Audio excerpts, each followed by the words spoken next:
आपसे आपके मसाइल, आपकी आवाज़ SKM 91 न्यूज़ पहुंचाएगा आवाम तक। हर अहम खबरों के लिए SKM 91 न्यूज़ को YouTube पर सब्सक्राइब करें।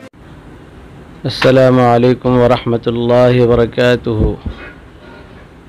हाज़रीन और नाज़रीन किराम, इस वक़्त पूरी दुनिया में कोरोना की एक बहुत बड़ी वबा फैली हुई है और ख़ुसूसन मुल्क के अंदर जगह जगह बहुत सी ख़बरें आ रही हैं। ऐसे वक्त में तमाम मुसलमानों से गुजारिश इस बात की जाती है कि आप हज़रात खौफ और हिरास का शिकार न हों, क्योंकि आदमी जब खौफ खाता है, डर जाता है, तो उसका इम्यूनिटी पावर जो है कम होने लगता है। उसकी वजह से बीमारियां अटैक करती। मोमिन का सबसे पहला काम अल्लाह की ज़ात पर ईमान। हमारे यहाँ तक़दीर पर ईमान का बहुत बड़ा हिस्सा है। हमने ईमान मुफस्सल में इस बात का एतराफ़ किया है, वल-क़द्रि खैरिही व शर्रिही मिनल्लाहि ताला। ईमान है तक़दीर पर। अल्लाह ने जो तक़दीर बनाई है, अच्छी हो या बुरी हो, अल्लाह इसके मालिक हैं, वही तक़दीर के बनाने वाले हैं। अच्छा भी होगा तो उन्हीं के हुक्म से और बुरा होगा भी तो उन्हीं के हुक्म से। इसलिए मुसलमान मौत से डरने वाला नहीं होता।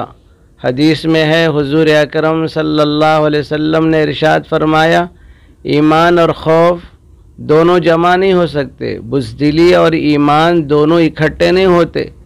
इसलिए हमारा काम ये है कि खौफ से, बुज़दिली से, कम हिम्मती और पस्त हिम्मती से अपने को बचाते हुए आपका काम है हिम्मत से रहना है।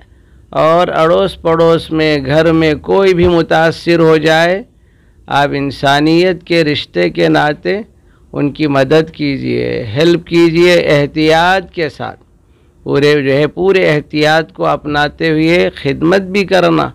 अल्लाह को जब अदा पसंद आती है, किसी बीमार की आप इयादत करते हैं और उसकी दिलजोई करते हैं, तो अल्लाह पाक को अदा पसंद आती है, तो आपकी उम्रों में बरकत हो जाती।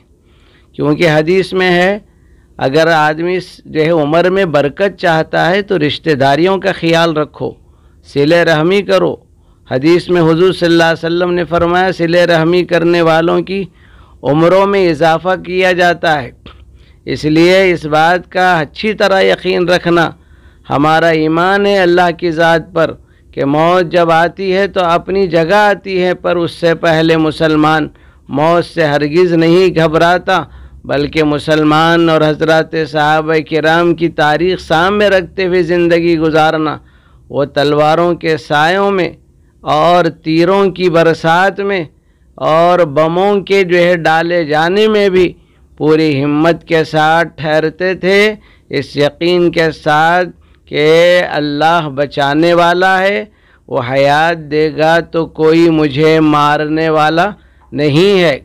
ऐसी यकीन की कैफियत के साथ हमको यहाँ ज़िंदगी गुजारना है। इसके लिए इस कोविड के मर्ज़ से, एक कोरोना वबा से बचने के लिए आपको क्या करना है, तो वो जो तदाबीर बताई जा रही पहले नंबर पर, वो पूरे तदाबीर को अपनाइए और इसके साथ साथ नमाज पढ़िए।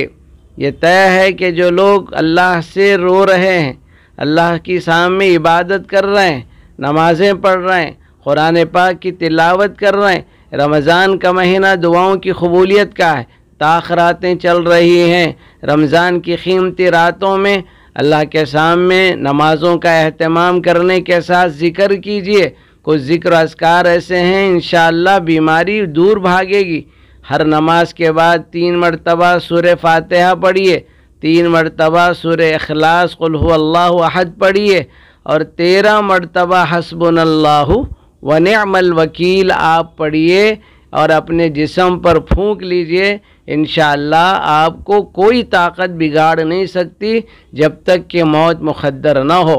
और इसके साथ साथ मौला जो है डॉक्टरों का कहना है कि विटामिन डी का इस्तेमाल करो।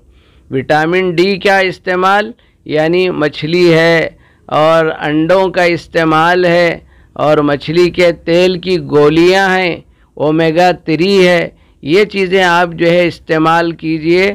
اور اس کے ساتھ ساتھ آپ کا کام یہ ہے کہ کھانے پینے کی چیزوں میں جو باہر کی ہیں آپ اس سے جو ہے پرہیز کیجئے، تاکہ وہ زہریلے اثرات اس کے اندر جو ہے سرایت کر جائیں تو پھر وہاں سے جو ہے بیماری پھیلنے لگتی ہے۔ اس لیے اس بات کا خاص آپ کو اہتمام کرنا ہے، جیسے ہی کوئی تکلیف آ جائے 2 رکعت نماز پڑھیے آپ صلاۃ الحاجت کی عنوان سے، اپنے لیے بیماری ہو یا بچوں کے لیے ہو یا ایسے بڑے کو جو نماز پڑھ سکتا ہو، سب سے پہلے اللہ سے مانگیے، کیونکہ ہر چھوٹی بڑی بیماری کے لیے دواخانوں کا رخ مت کیجیے۔ دواخانے جو کسی زمانے میں شفا خانے تھے آج مردہ خانوں میں تبدیل ہوتے جا رہے ہیں۔ بہت ہی زیادہ حساس اس مسئلے کو لیجئے اور 2 رکعت صلاۃ الحاجت نماز پڑھ کر اللہ کے سامنے گڑ گڑائیے اور آنسو کے چند خطرے آپ اللہ کے سامنے ٹپکائیے۔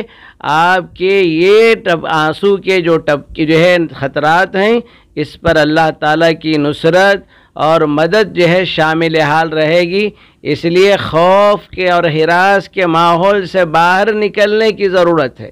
ہم کو کسی حال میں ڈرنا نہیں ہے، اور خصوصاً رمضان کی دعائیں قبول ہوتی ہیں۔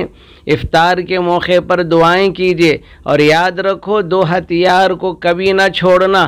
ایک سب سے پہلی ہتھیار دعا ہے، دعا اللہ سے مانگنا، بیماری کے وباؤں سے اللہ سے درخواست کرنا، اللہ سے عمر میں برکت کی دعا مانگنا، اور دوسرا قیمتی شفا ہمارے لیے قرآن مجید کی تلاوت ہے۔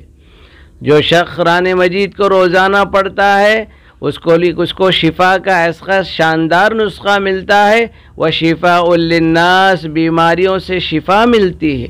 ابھی ایک کرونا کے مریض جناب سمیع اللہ خان صاحب کا انٹرویو آیا، وہ خود حافظ قرآن تھے، کرونا کے مرض میں مبتلا ہوئے، انہوں حافظ قرآن تھے، قرآن پڑھا نہیں جا رہا تھا، تو انہوں نے فون سے قرآن سننا شروع کیا۔ 4 دن تک پریشان تھے، 5ویں دن جب اللہ کے کلام کی آیات کانوں سے دل تک ٹکرا گئی، فوراً ان کے اندر صحت اور تندرستی ایسی شروع ہو گئی، اور انہوں نے اس دوران پورے قرآن پاک کے سن کے علاج کیا۔ انہوں نے کہا گولیوں کا اثر تو مجھے نظر نہیں آیا، لیکن اللہ کے کلام کی شفا کے اثرات ایسے تیزی کے ساتھ آئے۔ اس لیے مسلمانوں نے آج قرآن کو چھوڑ دیا ہے، اس لیے آج اس وبا کے ہم شکار ہوتے جا رہے ہیں۔ اس لیے آپ حضرات سے درخواست ہے اس بات کی، پہلی چیز تو خوف و ہراس میں مبتلا مت ہوئیے، اور اتنا بھی آپ احتیاط مت کیجئے، اور اس قدر احتیاط کو آپ درجہ مت دیجئے کہ وہ خود مسبب الاسباب ہے، سبب ہے، لیکن حقیقی مسبب الاسباب اللہ کی ذات ہے کرنے دھرنے والی۔ اس لیے اللہ پر یقین رکھیے، اٹھتے بیٹھتے چلتے پھرتے اللہ کا ذکر کیجئے، جتنا ذکر کریں گے اتنی روحانی طاقت کے ساتھ امیونٹی پاور آپ کا مضبوط ہوگا، اور جتنا مضبوط ہوگا انشاءاللہ بیماریاں آپ سے ڈر کر بھاگیں گے۔ آپ کو بیماریوں سے ڈرنے کی ضرورت نہیں ہے۔ اللہ ہم سب کو، ساری انسانیت کو اور تمام عالم اسلام کو خصوصاً اور برادران وطن پورے ہندوستان کو عموماً اللہ بیماریوں سے بچائے۔ السلام علیکم ورحمۃ اللہ وبرکاتہ۔ اپنے اپنوں کو خوشیاں بانٹیے، محمدیہ مندی ہاؤس پر چلے آئیے، مندی کھائیے اور دوستوں کو کھلائیے۔ عربی ڈشز کا مزہ تو محمدیہ مندی ہاؤس پر ملتا ہے، جہاں پر فیملی کے لیے علیحدہ انتظام، دوست احباب کے لیے الگ اہتمام کیا گیا ہے۔ پسند آپ کی، پیشکش ہماری۔ محمدیہ مندی ہاؤس، نیئر محمدیہ شاورما، قادر باغ، نانل نگر، حیدرآباد۔